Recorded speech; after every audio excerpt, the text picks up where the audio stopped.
Offre-moi ta louange. Je vais te voir comme ça.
Dis avec moi Shaya. Dis avec moi Power. Alors ce soir, j'ai l'honneur de présenter, on l'appelle le produit de JCM. Vous savez, souvent, en tant qu'être humain, nous avons souvent tendance à vouloir honorer ceux qui sont loin.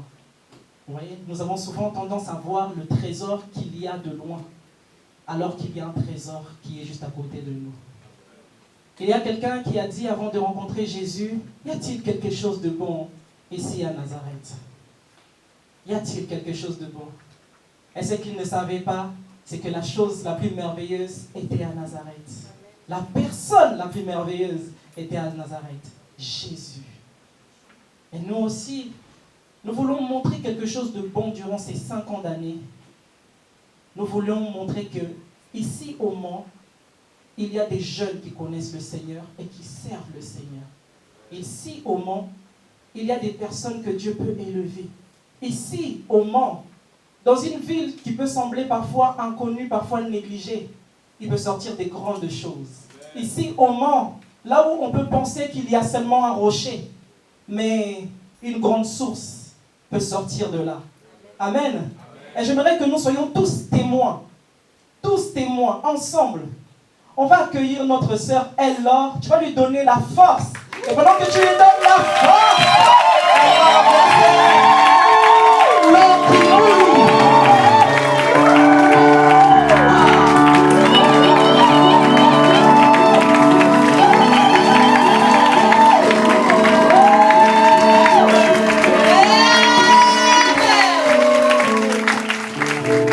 Merci d'avoir acclamé pour moi, ça me fait énormément plaisir. Mais là où est-ce que tu es? Est-ce que tu peux acclamer pour le roi des rois?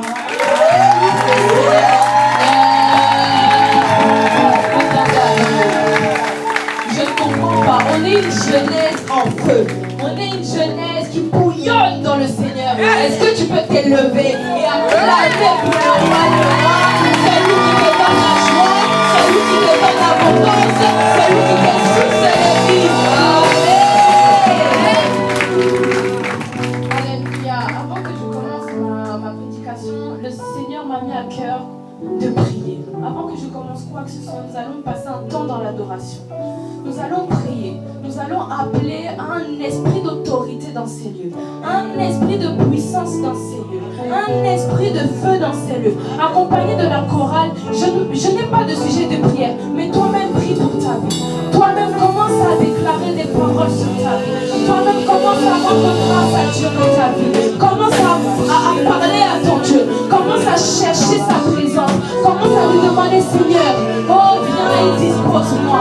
Viens et dispose mon esprit, Père éternel. Avec ce chant, commence à prier. Commence à parler à ton Dieu. Commence à chercher sa présence.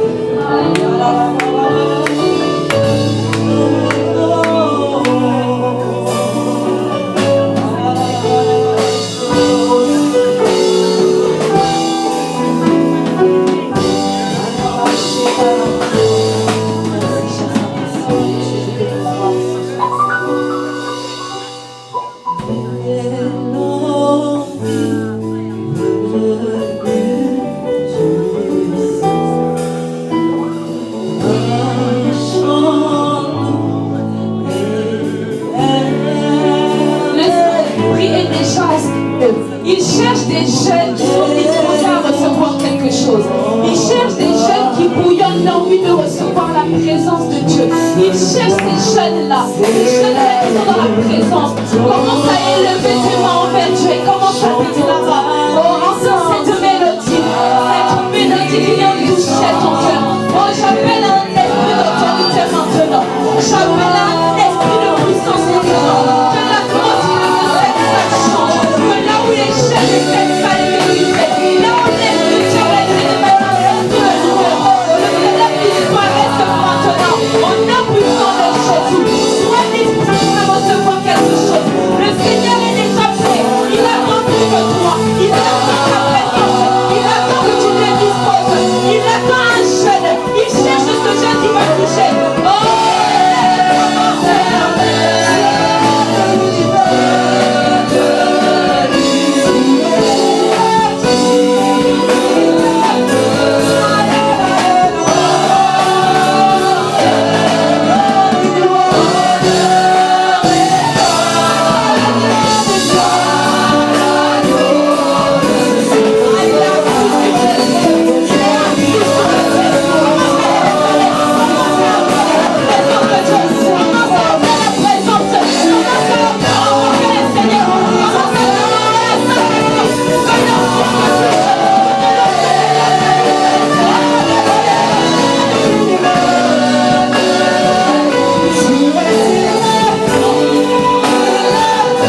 le pouvoir. Le pouvoir que tu m'as donné. J'exige que ton autorité descende dans ces lieux. Oh, j'appelle un esprit de feu en ces lieux. Le Saint-Esprit désire. Il désire localiser un chef. Ne ferme pas ton cœur. Ne ferme pas ton cœur. Il souhaite commencer à t'utiliser. Il souhaite commencer à travailler avec toi. Oh, que ton cœur soit ouvert à recevoir quelque chose. La puissance de Dieu dans cette salle. La puissance de Dieu dans cette salle. Commence à prier. Commence à exiger. Tu as le pouvoir d'appeler le Saint-Esprit. Tu as le pouvoir. Commence à chercher la présence de Dieu. Commence à changer l'atmosphère dans cette salle. Commence à appeler le feu de Dieu dans ta vie. Alléluia.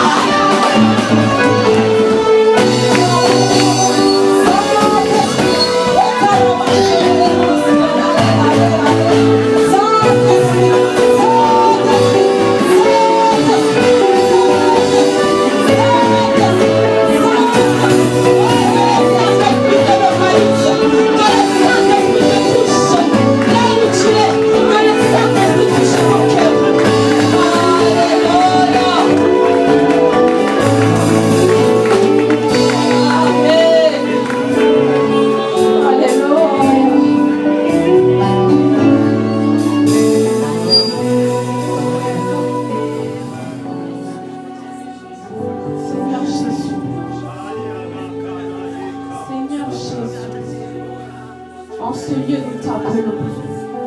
En ce lieu, nous appelons le Saint-Esprit. En ce lieu, nous appelons l'autorité. En ce lieu, nous appelons la puissance. En ce lieu, nous appelons le feu.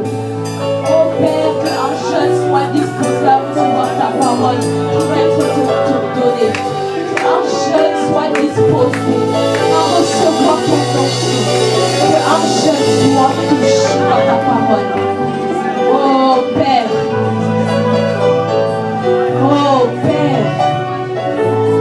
si tu m'as établi ce soir, c'est pour faire tomber le mur de Jéricho. Si tu m'as établi ce soir, c'est pour anéantir tous les projets de l'ennemi. Oh, prends cette salle en possession. Prends cette salle en possession. Au nom puissant de Jésus. Au nom puissant de Jésus. Au nom puissant de Jésus. Au nom puissant de Jésus. Merci pour ta parole. Merci Seigneur parce que nous croyons que tu as déjà fait quelque chose. Merci encore Père éternel. Dispose les cœurs. Dispose les esprits. Que la parole qui va être donnée touche au nom puissant de Jésus. Amen. Est-ce que vous pouvez acclamer pour le roi des rois? Est-ce que vous pouvez acclamer pour le Dieu Tout-Puissant?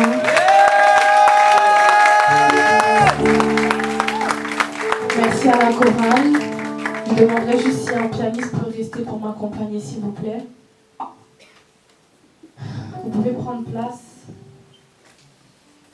Merci à vous tous qui est venu ce soir. Merci de nous soutenir dans cette œuvre de la JCM.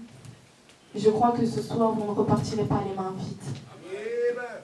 Non, vous n'avez pas compris. Je crois que ce soir, vous ne repartirez pas les mains vides. Je ne peux pas commencer à mon exhortation sans remercier l'évangéliste Yarmik et mon Yaya Akwesson de me donner cette confiance d'être là. Merci. Sans eux, je ne serais pas là et je ne peux pas non plus commencer sans remercier mon père spirituel qui est aussi mon père biologique, le pasteur Fortuné Kiplou. Est-ce que vous pouvez acclamer pour sa vie spirituelle? Et je ne serai pas là ce soir si vous-même, vous n'existez pas à leur acclamer pour votre vie.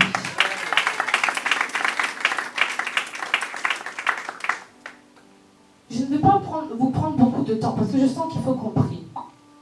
Mais mon message aujourd'hui va être clair et concis.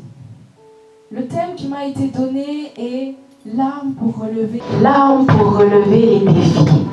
Et mon sous-thème que le Saint-Esprit m'a mis à cœur, c'est les défis te positionnent. Les défis. Pour commencer, j'aimerais donner la définition de ce qu'est un défi. Le défi, c'est synonyme de challenge. C'est donc un obstacle qu'une civilisation, un groupe ou une personne doit surmonter pour un but, pour une récompense. Pour nous les chrétiens, il faut savoir que c'est important d'avoir les défis dans sa vie. C'est important d'avoir des obstacles à surmonter. Car les défis nous positionnent. Les défis nous assurent une croissance spirituelle. Les défis viennent pas seulement pour nous abattre, mais ils viennent pour nous faire passer à une autre dimension. Mais pour passer à une autre dimension par les défis, il faut avoir les armes pour surmonter ces défis. Et le Saint-Esprit m'a mis que 2 armes à cœur. La première, c'est la parole. La parole.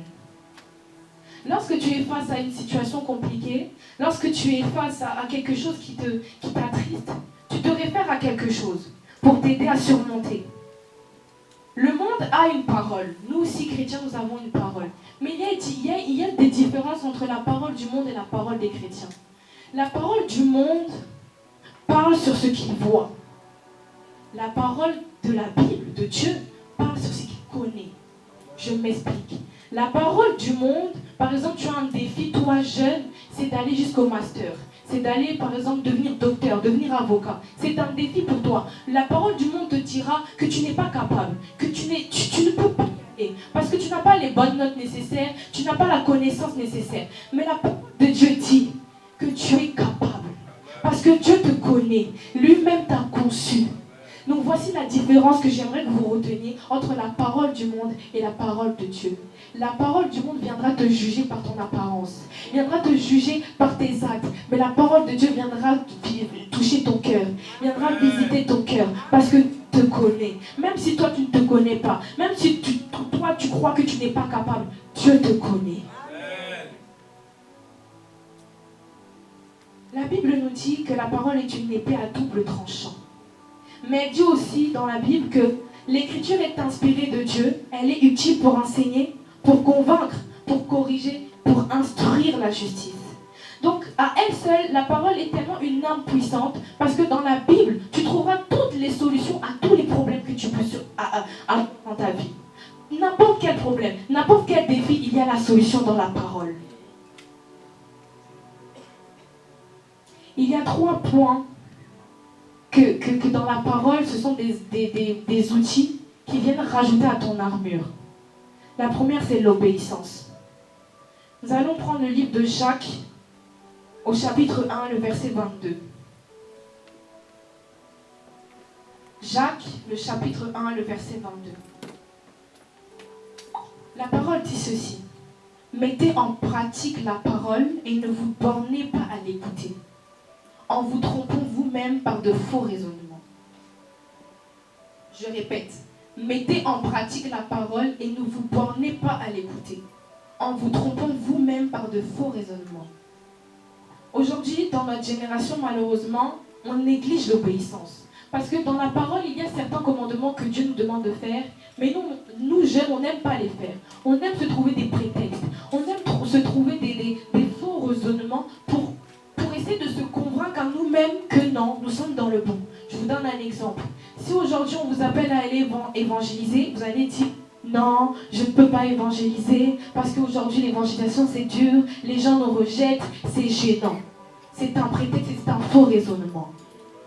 Des fois, la phrase que beaucoup de jeunes aiment dire, je suis timide. Mais que je sache, la Bible nous dit, je ne vous ai pas donné un esprit de timidité. Donc tu es capable, mais tu aimes te convaincre que tu n'es pas capable. Tu aimes te convaincre par de faux raisonnements que tu ne peux pas avancer. Et ça, c'est de la désobéissance. Or, lorsque tu te situes devant une situation compliquée, par exemple, je vous donne un exemple. Des fois, un défi qui peut arriver dans ta vie, c'est la séparation. Dieu, toi, en tant que jeune, il te dit, tu dois te séparer de cette personne parce que cette personne t'emmène dans le mal. Comment, si dans la vie de tous les jours, tu n'as pas l'habitude d'obéir à la parole de Dieu, tu n'as pas l'habitude de la mettre en pratique, comment veux-tu régler ce défi-là? Comment veux-tu te séparer séparer de cette personne. C'est comme ça que nous sommes en train de se stagner. Nous sommes en train de se stagner parce qu'on n'aime pas obéir. Or, la désobéissance amène à la mort. Déclare ceci avec moi. Je me sépare de ceux qui me ralentissent. Déclare-le encore. Je me sépare de ceux qui ralentissent ma marche. Nous sommes tous jeunes. Nous avons tous des parents. Nos parents, des fois, aiment nous donner des commandements. Ils nous donnent des commandements parce que ce sont nos parents. Et nous les obéissons parce que nous savons que, même si, entre guillemets, ça nous embête de faire ce qu'ils nous demandent, nous le faisons parce que nous savons que nos parents nous donnent ces commandements-là parce qu'ils nous aiment, parce qu'ils veulent notre bien. De la même manière, quand Dieu te donne un défi, lorsque Dieu te donne un commandement, obéis à Dieu parce que c'est pour ton bien. C'est pour toi qu'il fait ça, parce qu'il veut que tu réussisses, parce que lui, son but, c'est que lorsqu'il descendra sur cette terre, tu puisses repartir avec lui. Deuxième point, la discipline. La discipline, ce que beaucoup d'entre nous n'aiment pas faire. Nous allons lire 3 livres. Le premier verset se trouve dans Proverbe 23, le verset 13.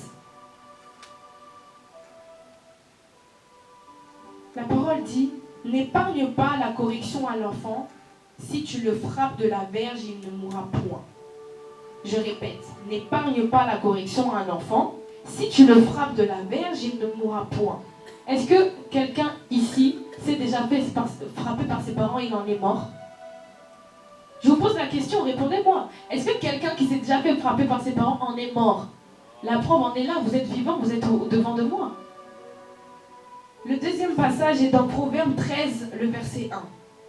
La Bible dit, « Un sage écoute l'instruction de son père, mais le moqueur n'écoute pas la réprimande. » Donc, dans ce verset, on entend qu'un fils qui écoute les instructions de son père est sage. Voici à quoi je veux vous emmener. La discipline amène la sagesse dans ta vie. Et la sagesse est tellement importante lorsque tu te retrouves face à une situation. Parce que lorsque tu n'as pas la sagesse, tu as tendance à dire ou à faire des choses sans même te poser des questions. Et c'est comme ça que beaucoup nous échouons. Troisième verset, c'est dans Hébreux 12, le verset 7. Supporter le châtiment, c'est comme des fils que Dieu vous traite. Car quel est le fils qu'un père ne châtie pas? Avoir une discipline dans le Seigneur t'apporte la sagesse, mais t'apporte aussi la patience. Parce qu'avec Dieu, il faut avoir la patience. Parce que souvent, nous aimons nous précipiter dans les choses de Dieu. Or, quand tu as un défi, une situation à surmonter dans ta vie, Dieu ne va pas te donner la réponse tout de suite. Il ne va pas te dire, non, il faut faire ça, il faut faire ci, il faut faire ça. Tu vas attendre, il faut avoir la patience. La patience est une arme pour relever les défis. Je vais vous donner l'exemple d'un... C'est bientôt les Jeux Olympiques. Un sportif. Un sportif rêve de son rêve. Mais un champion vit son rêve. Je répète. Un sportif rêve de son rêve. Mais un champion vit son rêve. Lorsque un sportif va se préparer pour une grande compétition comme les Jeux Olympiques, il va se discipliner. Il va se mettre une discipline dans les entraînements, dans la nourriture, dans tout ce qui l'entoure. Il va devenir concentré parce qu'il sait qu'il veut devenir champion. C'est son rêve à lui. Il veut atteindre la médaille d'or. Donc, parce que c'est quelque chose qui l'aime, c'est quelque chose qui bouillonne dans son cœur, il veut se mettre une discipline. Le champion vit son rêve. Oh, je déclare que ce soir, tu sois le champion de ta vie. Que tu ne sois pas seulement de ceux qui rêvent, mais que tu réalises ton rêve et que tu le vives. Au nom puissant de Jésus. Troisième point, les sacrifices. Merci mon Yaya Desti, il m'a dépassé, comme quoi l'esprit est là. Nous sommes en cohésion. Il a parlé des sacrifices. Mais moi, je ne vais pas vous parler des sacrifices financiers. Parce que malheureusement, dans notre génération, lorsqu'on parle de sacrifices, on pense tout de suite aux sacrifices financiers. Mais là encore, on se donne des faux raisonnements. Oh, je ne peux pas me sacrifier parce que je n'ai pas l'argent, je suis qu'un jeune. C'est des prétextes, c'est des prétextes. Sauf que les sacrifices, c'est ta vie à toi. Le premier sacrifice qui a été fait dans la Bible, c'est que Dieu a coulé son sang pour toi. Il a donné ta vie. De la même manière, toi, tu dois donner ta vie en sacrifice. Vous savez, lorsque tu mènes une vie de sacrifice et que tu as un défi devant toi, ton défi là va se résoudre sans même que tu ne bouges le petit doigt, sans même que tu aies le temps d'aller appeler ton Dieu. Vous savez pourquoi? Parce que lorsque toute ta vie, tu mets des sacrifices, tu te sacrifies pour Dieu, tu sacrifies ton samedi soir à ne pas aller en boîte, tu sacrifies ton dimanche matin à ne pas faire la matinée, mais à venir prier ton Dieu. Ces actes-là s'écrivent dans les livres des souvenirs. C'est écrit dans les livres de souvenirs. La Bible nous dit, mettez de moi de sorte à l'épreuve et vous verrez si pour vous, je n'ouvre pas les écluses des cieux. Vous, c'est qui? Les sacrificateurs. Dis-moi, lorsque tu as un défi, qu'est-ce qui va crier à ta faveur si tu ne mènes pas de sacrifice, si tu ne mènes pas de la discipline, si tu n'as pas l'obéissance? Comment tu vas réussir à surmonter ce défi? Comment? Les sacrifices t'écrivent dans le livre de souvenirs. Lorsque tu auras un problème, va au pied de ton Père, tu dis, Seigneur, voici les actes que j'ai faits. Seigneur, voici comment j'ai donné ma vie. Seigneur, voici comment je t'ai servi. Oh, par ces actions-là, que tu puisses crier à ma faveur. Alléluia. Sachez que dans la marche avec Dieu, il est quasiment impossible que tu ne rencontres pas des combats ou tu ne rencontres pas des attaques. Si vraiment là où tu es assis, tu n'as jamais connu une situation difficile, tu n'as jamais connu une attaque, pose-toi les bonnes questions. C'est que Dieu ne t'aime pas. Parce que si Dieu t'aime, il va te mettre des défis pour te positionner. Il va te mettre des situations difficiles pour te fortifier, pour t'emmener à une étape supérieure, pour te monter de dimension en dimension, pour montrer aux gens qu'il y a un Dieu qui vit en toi. Là où les gens pensaient que tu étais à terre, là où les gens pensaient qu'il t'a chaos, mais le Dieu, il est seulement en train de te moduler pour te propulser à l'avant. Alléluia. Jésus dit dans sa parole, j'ai été persécuté, vous aussi vous le serez. Mais il dit aussi dans Psaume, même si je marche dans l'ombre de la vallée de la mort, il est avec moi. Même quand tu marches sur ton chemin, il y a un Goliath qui s'élève. Ah, laisse-moi te dire, il y a un ange avec toi. Lui aussi, il fait 2 mètres de haut. Il va taper KO Goliath. Goliath tombe. Ah, que les Goliaths de ta vie tombent maintenant. Que les Goliaths de ta vie tombent maintenant. Ah! Matthieu 5:10 nous dit quoi? Heureux ceux qui sont persécutés pour la justice, car le royaume des cieux, heureux ceux qui sont persécutés en mon nom. Sois heureux lorsque tu es persécuté. Parce que ça veut dire que lorsque tu es en train d'avoir des situations difficiles, il y a une gloire qui t'attend derrière. Tu ne sers pas un Dieu qui est mort. Tu ne sers pas un Dieu qui est un menteur. Il t'a promis que ta destinée serait grande. Il t'a dit, j'ai des projets pour toi, de paix et de bonheur. Crois-moi, même si tu marches, tu es fatigué des situations difficiles, tu es fatigué des défis, il a une promesse et cette promesse se réalisera tôt ou tard.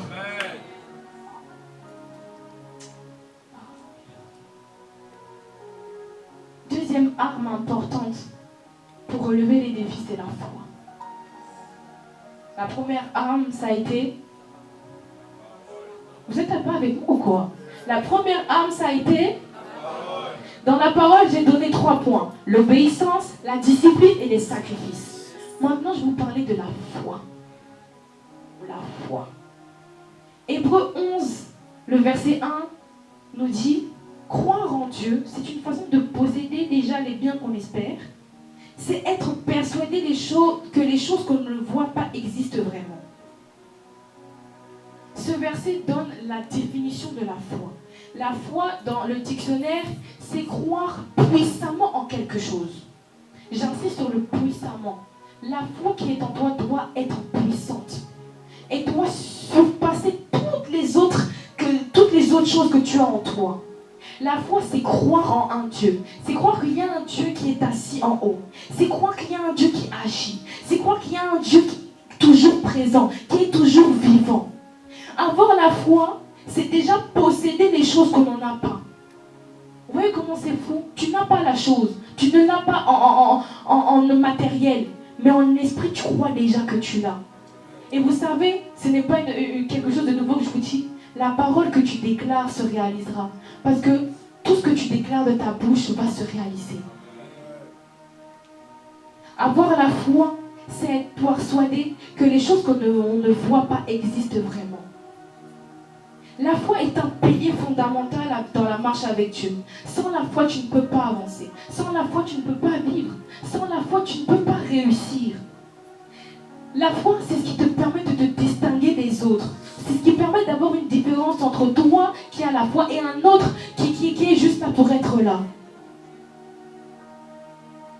Avoir la foi, c'est ce qui te fait faire la différence entre la réalité et la vérité. La réalité dira que tu es face à une situation, tu es face à un défi. C'est impossible de le surmonter, c'est impossible d'aller au-delà. Mais la vérité est qu'il y a un Dieu qui est avec toi. Tu vas y arriver, tu vas aller au-delà. La foi, c'est ce que la foi, c'est que la réalité te dira que toi-même tu diras, je ne peux pas y arriver. Je n'y arriverai pas, je ne suis qu'un homme. Je n'ai que 16 ans, je n'ai que 15 ans, je n'ai que 5 ans même. Je ne peux pas. Mais la vérité est que tu vas y arriver. Tu vas surmonter cela. Oh, dis-moi, dis avec moi, je vais surmonter. Je vais arriver. Et je vais passer de l'autre bord.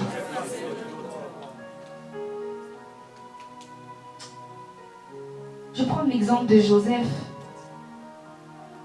Joseph, il a eu un songe. Qu'il allait régner sur une des plus grandes nations de la terre. Qu'il allait régner sur tout un peuple et sur sa famille. Il faut savoir que Joseph était le cadet de sa famille. Et à l'époque, le cadet n'avait pas forcément son mot à dire. C'était l'aîné qui était le chef de la maison, même au-dessus du père. Donc, Joseph a eu ce songe. Il a cru en Dieu. Il a eu foi que ce songe-là allait se réaliser. Il est passé par défi. Le premier défi où il est passé, c'est parce qu'il a été vendu par ses frères.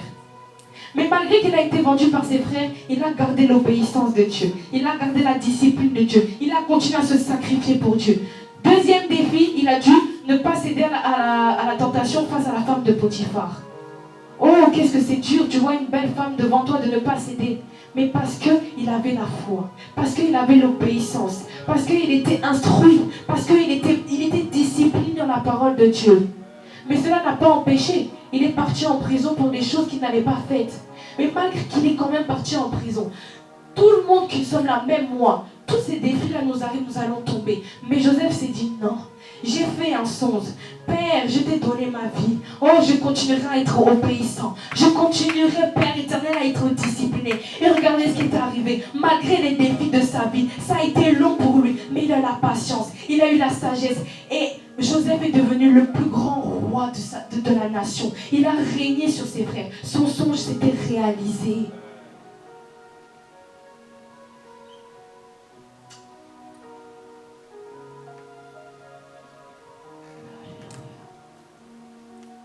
Beaucoup de chrétiens aujourd'hui, lorsqu'ils passent par une situation difficile, ils le montrent. Tu marches la tête baissée, le dos courbé.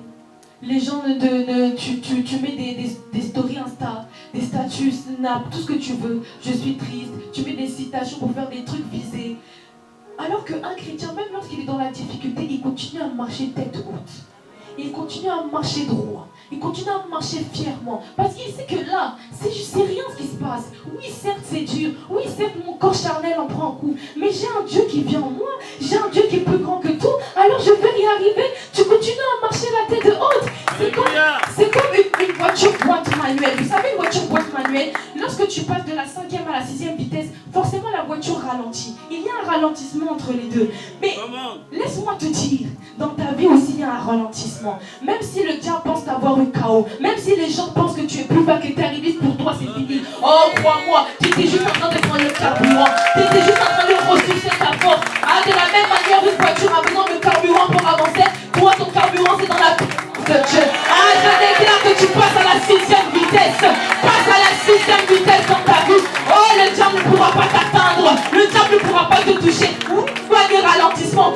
Normal, parce que pour passer d'une étape à l'autre, il faut se fortifier, il faut commencer à marcher les épines. Lui-même, Dieu, avant d'être sacrifié à la croix, il s'est fait martyriser, il s'est fait battre, il s'est fait insulter. Mais aujourd'hui, on le quitte lui-même. Il est qui? Il est ressuscité. Alléluia!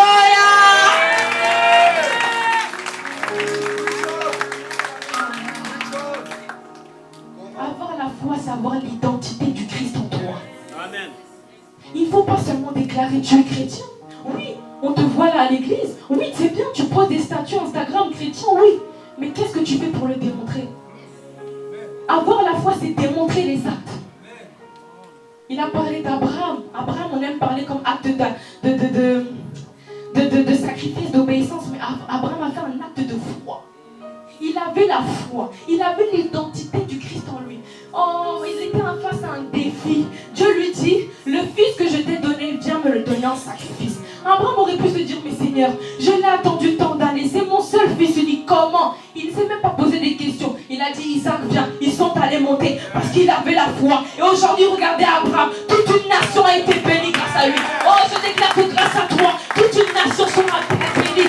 Ne sois pas dans ce monde de ceux qui sont influencés, mais sois l'influence de ce monde.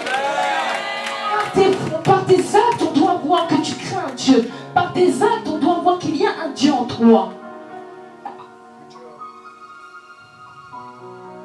La parole dit, ce n'est plus toi qui vis, mais c'est Jésus qui vit en toi. Ça veut dire que le toi charnel, il est mort.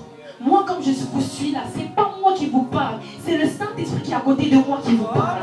C'est pas moi, c'est Dieu. Si ça tenait qu'à moi, je serais dans ma chambre tranquillement. Mais parce que le Saint-Esprit est avec moi, il veut faire son œuvre, il est là. Tu as un Dieu en toi. Arrête de te sous-estimer. Il y a un Dieu qui vit en toi, une divinité qui vit en toi. Partout où tu iras, il sera avec toi. Oh, n'aie pas peur d'affronter l'ennemi. N'aie pas peur d'aller affronter les défis. Parce qu'il y a un Dieu qui combat avec toi. Même si les gens ne le voient pas, il y a une armée d'anges qui est derrière toi, qui est prête à tirer pour toi. Et je vais vous dire une vérité, que cela vous choque ou pas. Tu as un Dieu qui vit en toi. Lorsque tu tombes, tu obliges le Saint-Esprit à pécher avec toi. Je répète. Lorsque tu tombes, tu obliges le Saint-Esprit à pécher avec toi. Parce que ce n'est plus toi qui vis. C'est Jésus en toi. À partir du moment où tu as accepté Seigneur comme Seigneur et Sauveur dans ta vie, le toi charnel a automatiquement disparu. Le Saint-Esprit vit en toi. Il est en toi. Donc laisse-moi te dire qu'aujourd'hui, le Dieu vivant se réveille dans ta vie. Oh, que le Dieu vivant se réveille dans ta vie. Je le répète encore, que le Dieu vivant se réveille dans ta vie.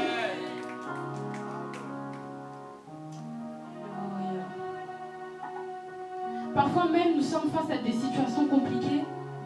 Et la solution, c'est d'aller à la présence de Dieu. C'est d'aller chercher la solution dans la présence de Dieu. Mais comme nous, jeunes, on est tous passés par là. On se cache parce qu'on a péché. On aime se cacher de la face de Dieu. On aime dire, Seigneur, je culpabilise, je suis trop sale pour prier.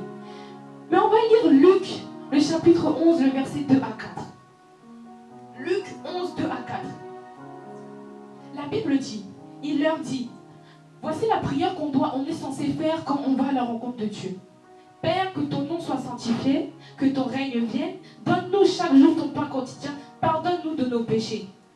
Le péché ne vient pas tout de suite, le pardon ne vient pas tout de suite. Il y a d'abord, lorsque tu vas à la rencontre de Dieu, tu dois d'abord dire que ton nom soit sanctifié, que ton règne vienne, donne-nous chaque jour ton pain quotidien, pardonne-nous de nos offenses. Lorsque tu vas aller à la rencontre d'une autorité, tu vas te laver parce que tu veux être propre devant l'autorité. Mais un enfant qui a joué dehors, un enfant qui s'est roulé dans la terre, il va rentrer dans la maison de son père, c'est son père qui va le laver, c'est son père qui va l'habiller, c'est son père qui va l'arranger. Pourquoi? Parce que c'est son rôle. De la même manière, j'aimerais te dire, même si tu... Oui, le péché salit le corps, oui, le péché salit l'âme de... Parce que Dieu, c'est ton père, c'est son rôle de te laver. Ne te cache pas de sa face, ne te cache. Pourquoi? Parce qu'il va te laver, il va te rendre beau, il va te rendre belle, il va t'arranger. Ah, que Dieu t'arrange ce soir. Il faut que vous puissiez comprendre que lorsqu'on est face à des défis, Jésus c'est l'artisan et toi tu es seulement l'argile. Il est en train de te façonner. Il est en train de te rajouter la salle. Il est en train de mettre des ingrédients. Il est en train de te moduler. Il dit non, là, elle est en train de passer. Maintenant, je travaille avec elle. Je lui accorde la sagesse. Je lui accorde la grandeur. Je lui accorde la supériorité. Je lui accorde l'intelligence.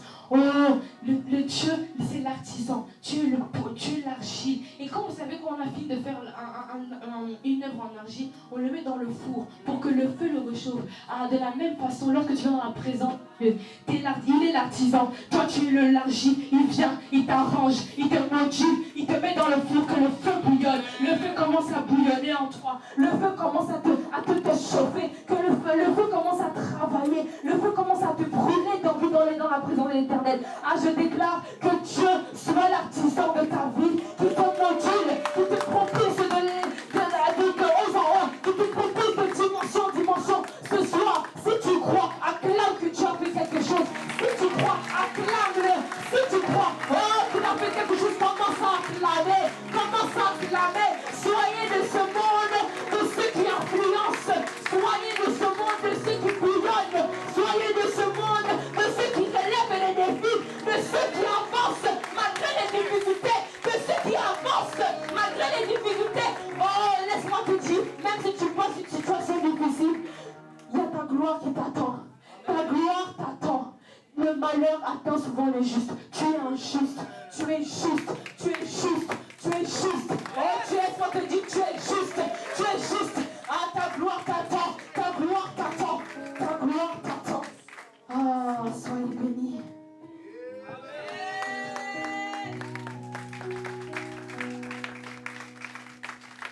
Non, est-ce que tu peux acclamer mieux que ça? Oh! Est-ce que tu peux dire avec moi wow? Est-ce que tu peux dire avec moi Shaya? Dis encore avec moi power? Au nom de Jésus. Wow! Quand je vous avais dit qu'au monde il y a un trésor, vous voyez les trésors qu'on a ici? Alors, est-ce que tu peux déclarer je suis un trésor? Je suis un trésor. En moi, il y a un trésor qui se cache. Dans ma maison, il y a un trésor qui se cache. Dans mes études, je suis un trésor. Dans mon église, je suis un trésor. Et dans ma ville, je suis un trésor. Au nom de Jésus.